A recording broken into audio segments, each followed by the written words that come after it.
राजा कुछ बात कर रहा था दरबार में कि अपना राज्य बहुत बड़ा है, बहुत संपत्ति हुई है, आजकल हमारे सब नागरिक सुखी है और मेरा मान भी बड़ा है, सारा राज्य बहुत अच्छा है। तो उसके मुंह से निकल गया ये भी दिन जाएंगे। तो राजा को गुस्सा आया, वो शुभकामना देने के बजाय शाप दे रहा है। उसने उसको जेल में डाला।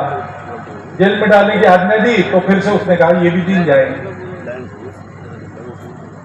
फिर ऐसा हुआ कि राजा के राज्य में और बगावत हो गई और युद्ध करने वाले राजमहल पहुंच गए। राजा भाग के छिपने लगा, छिपने के लिए जगह नहीं, अंत में जेल में गया। जहां प्रधान जी थे वही आ गया। उस झंझट में राजा को एक तलवार का घाव लगा, उसकी एक उंगली टूट गई। मुश्किल से जेल तोड़कर वो भाग गए। शत्रु ने जेल तोड़ ही दिया था, भागना ही था उनको, भाग गए। बार बार प्रधान जी उसको कहते ये भी दिन जाएगी, ये भी दिन जाएगी।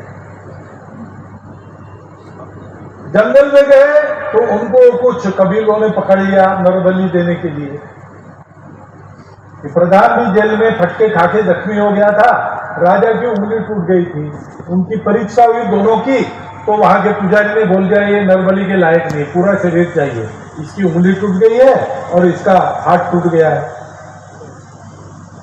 तो फिर दोनों बच गए। ये भी दिन जाएंगे, ये भी दिन जाएंगे कहते कहते परिस्थिति पलट गई, क्योंकि नया जो राजा बना था वो जुल्मी हो गया। प्रजा ने बगावत कर दी और भेजा लोगों को खोजने के लिए। दोनों साबुत मिल गए, उनको वापिस लाके राजा और प्रधानमंत्री बना। ये होता है, सुख दुख का खेल चलता है। अपना मन चंचल न हो, मन स्थिर रहे, धैर्य से प्राप्त परिस्थिति में अपनी अपनी शक्ति के अनुसार रास्ता कैसे निकालना ये देखना और सबको समान देखना। विद्या विनय संपन्नो ब्राह्मणों कहना।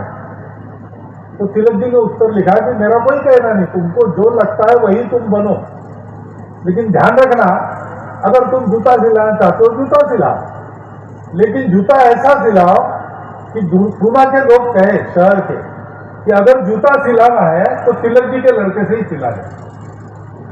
जो भी करते हो काम कम ज्यादा नहीं है, काम छोटा बड़ा नहीं है, काम पवित्र अपवित्र नहीं है।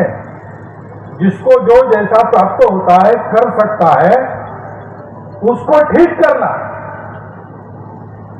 जो उत्कृष्ट है वो भगवान का। उत्कृष्ट कर्म करना, अहंकार नहीं करना, भगवान का धन्यवाद करना कि मेरे हाथ में इतनी कुशलता थी। ये एक अर्थ है कुशलता। बिना अहंकार के उत्तम काम करना और भगवान को अर्पण करना। फल के ऊपर मोह नहीं रखना। अच्छा काम करने से अच्छा ही होता है ऐसा दुनिया में दिखता नहीं है, क्योंकि पता थे कि पूर्व कर्म भी कुछ होता है, उसका भी परिणाम होता है, बहुत सारी बातें। लेकिन अच्छे काम के परिणाम को देखकर करना, परिणाम अपने लिए ठीक नहीं तो छोड़ना, ऐसा नहीं है। जो अच्छा है वो करना ही करना, उसको उत्कृष्ट करना, भगवान को समर्पित करना, फल को त्याग देना। मिल गया तो ठीक है, नहीं मिला तो ठीक है।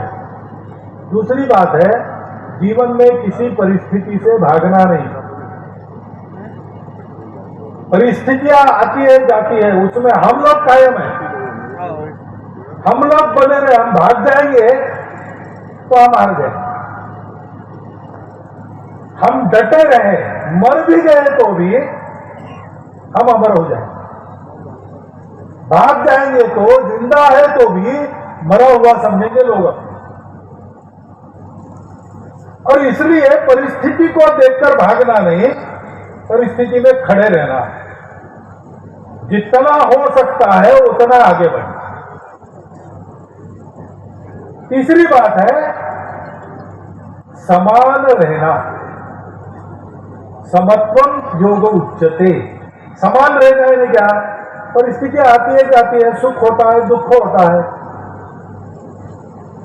लेकिन सुख दुख से अलिप्त रहना, निर्विकार रहना।